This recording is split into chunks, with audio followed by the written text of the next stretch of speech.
আমরা প্রথমে একটা স্কেলের 10 সেন্টিমিটার একটা দাগ টেনে নেব। হ্যাঁ, দেখো কিভাবে আমরা দাগ টেনে নিচ্ছি, দেখতে পাচ্ছ?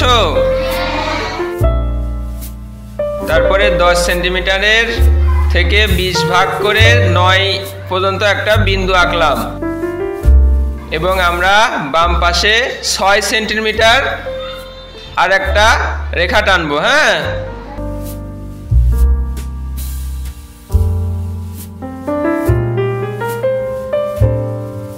খুব সুন্দর না?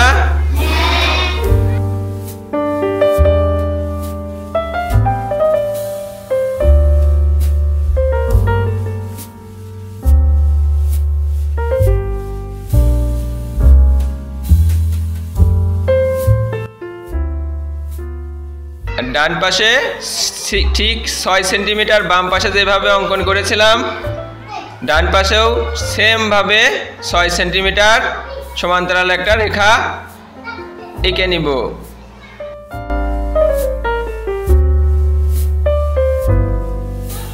এবার নিচে 10 সেন্টিমিটার রেখা টেনে নিচ্ছি।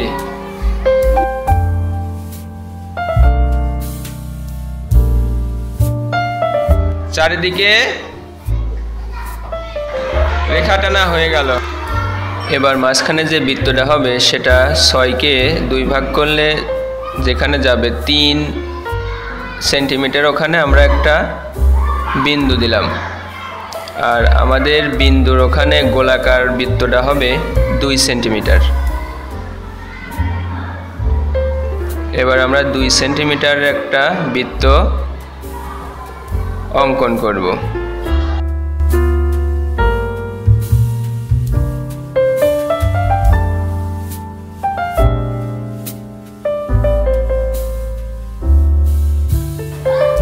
দেখেছো কত সুন্দর বৃত্ত হয়ে গেল?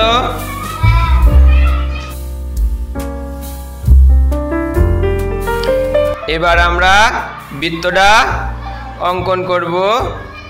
বৃত্তর কালার কি হবে? হ্যাঁ, লাল অঙ্কন করে নিচ্ছি। আর চারপাশে কি হবে? এখন আমরা সুন্দর করে বৃত্তটা লাল এবং চারপাশে সবুজ কালি দিয়ে অঙ্কন করে নিব। সুন্দর লাগছে না?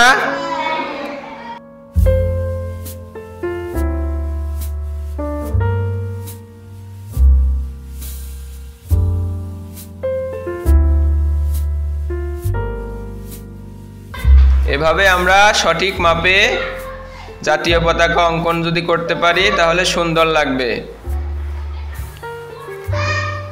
আগামীকাল আমরা জাতীয় পতাকা অঙ্কন করব সবাই, ঠিক আছে? আপনারা যারা আমাদের অঙ্কন দেখছেন তারা অবশ্যই আমাদের চ্যানেলটি সাবস্ক্রাইব করে আমাদের পাশে থাকবেন।